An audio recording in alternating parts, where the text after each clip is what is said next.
Good afternoon, ladies and gentlemen. Today is a different kind of video, a little bit of a different feel.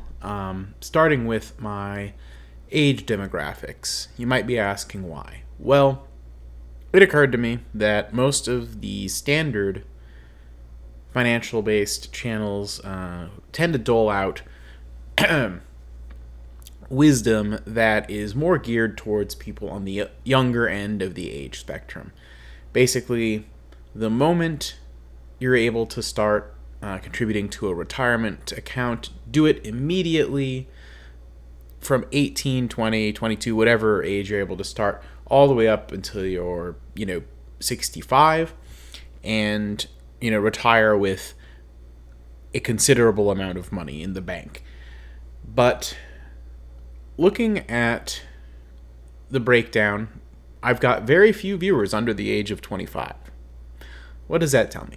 Well, it tells me that a lot of people below that age aren't really all that focused on investing. They're focused on other things, maybe Instagram or something. I don't know.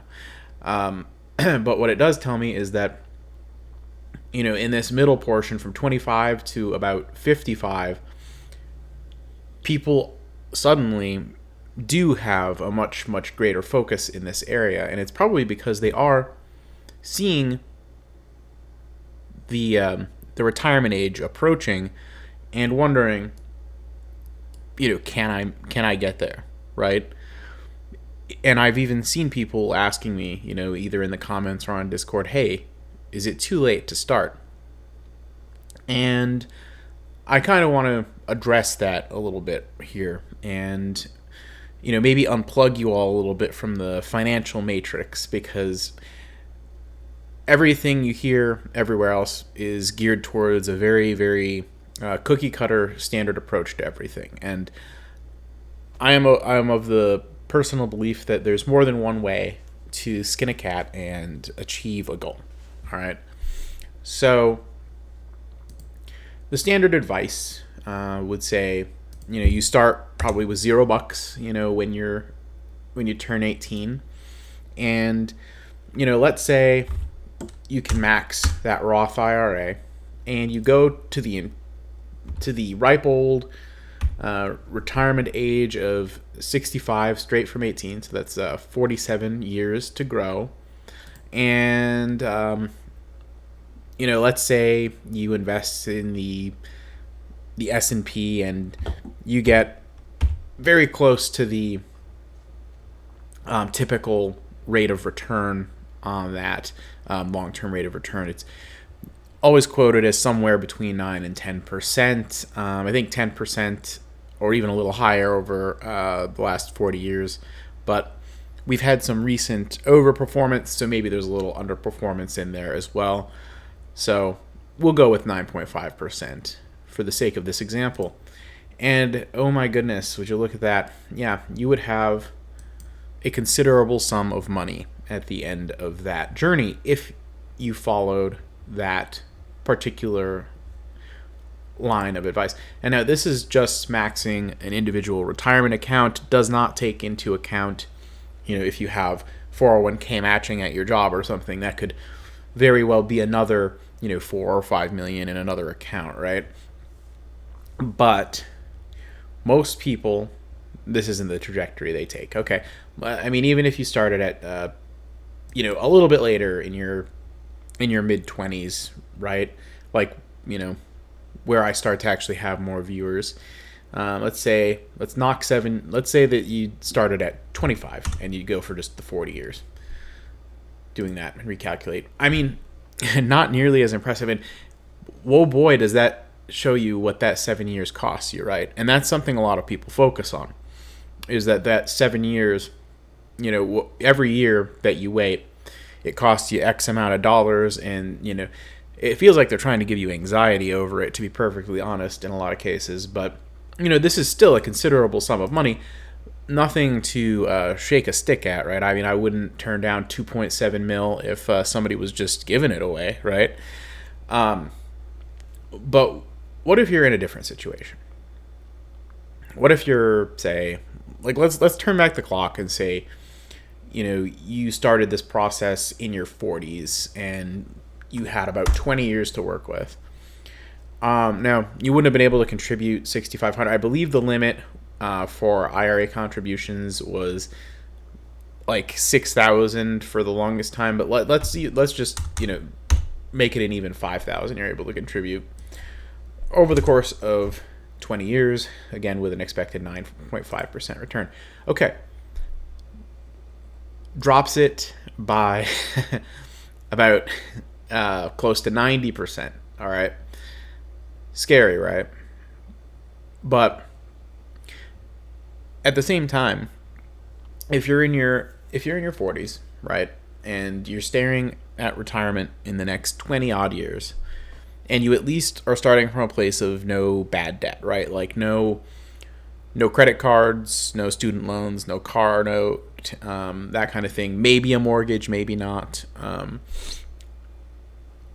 This is potentially more money than you think, okay? And this isn't us trying to beat the market, and it's starting from zero, contributing $5,000 a year, all right? This is not an impossible thing, I think, for many people in that situation. But how far could you really get with this, let's call it $300,000, all right? Well, the average rent for a two-bedroom apartment, now let's say we're in this example saying you started 20 years ago and have the $300,000 today, right, and are at retirement. Anything going forward 20 years, obviously a lot of the numbers would need to go up because of the higher IRA limits, potentially, and also inflation on rents and things like that. But I digress. So you would have to make a $1,320 rent payment. You would have utilities and whatnot, insurance, property taxes, maybe car insurance if you're still driving at the age of 65, which I think most people probably will be. Okay, so that's quite a lot of things. I mean, rent here is pretty substantial. You could probably burn through that $300,000 pretty quickly with rent plus all those other expenses, groceries, medical. Like there's a lot of needs that you have at that age. So one thing I think it's fair to factor in is that the average Social Security check on a monthly basis is close to $2,500 a month as of 2022. So that would cover rent and probably a lot of those other expenses. And if you had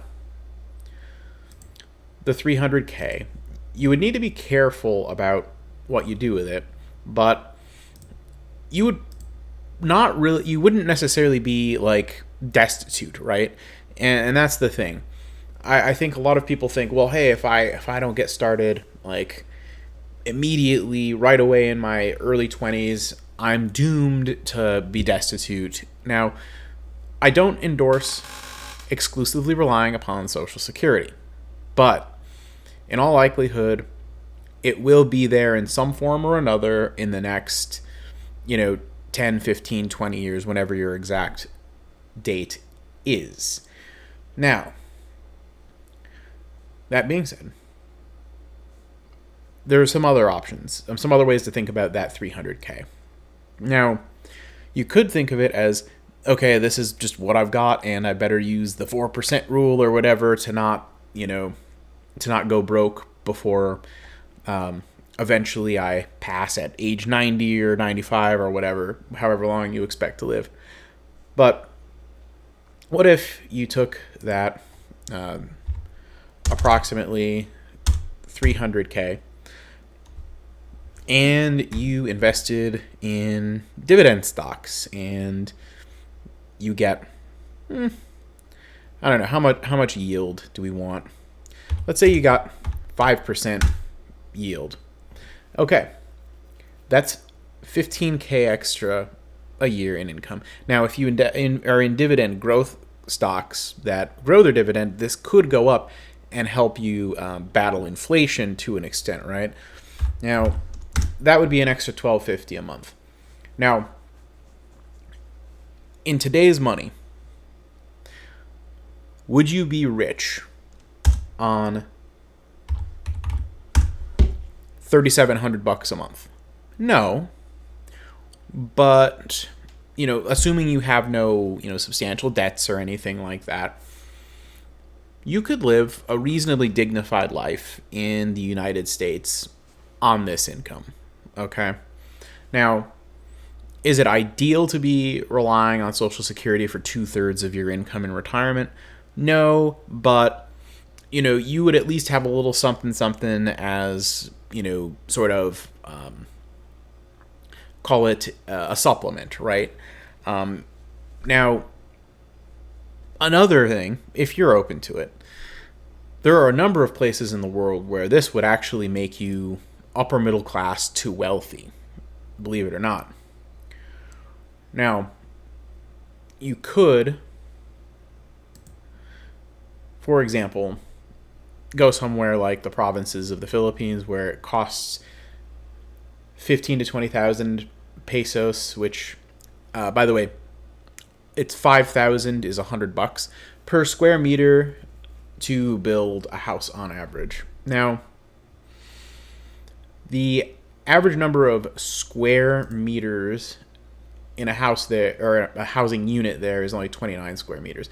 100 square meters is about the same as a 1,000 square foot house here, approximately. I mean, it's not exact, but it's close enough. So, a little bit of math. 20,000, we'll go with the higher number. And this is a modest house, right? Times 100 square meters for us, but actually it would probably be a pretty big house there. 2 million. Okay, sounds like a lot, but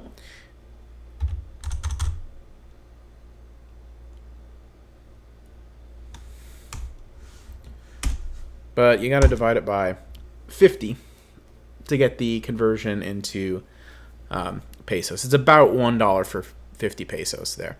So 40 grand builds you a house over there.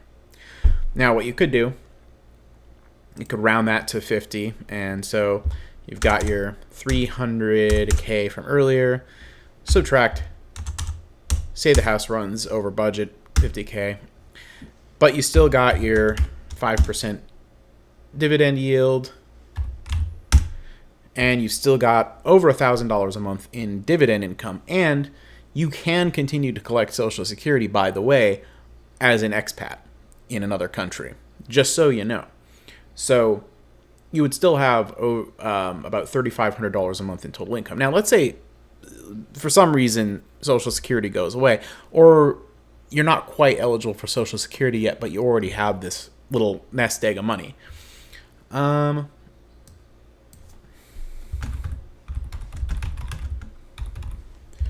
Okay, what's the average monthly income? $308 a month there. You would have a paid-for house and more than triple a local's average income on this. Food for thought, right? So get out of your old paradigm. Think about things a little bit differently. There is always an alternate route to achieve what you want to achieve. In this case, if you're worried about retirement, you need to get your stuff in order and start as soon as you possibly reasonably can with your investing journey, and you will have the ability to get there if you're smart and diligent and consistent. Now, this is just a small piece of my thoughts and only one possible permutation of all the different scenarios that are out there, but this should give you hope if you're in that situation where you're not in your early 20s and so you don't have 4 to 4.5 decades left before retirement. There is still a light at the end of the tunnel. You can still have a perfectly reasonable, dignified lifestyle in retirement. You just need to take the necessary steps to get started, and get started sooner rather than later. The best time to start is yesterday. The second best time is today. Ladies and gentlemen, if this makes sense to you and you like the way I view these kinds of topics, give me a subscription. I really do appreciate it. Comment below, continue the discussion. This is a two-way conversation between myself and you. We're building a community on Discord. Link will be in the description. Also, we'll link to my new Twitch page, which you'll start seeing live streams on there once I get a few followers going. And like the video if you liked it and want to see more like this going forward. Take it easy, everyone, and have a wonderful afternoon. Bye-bye.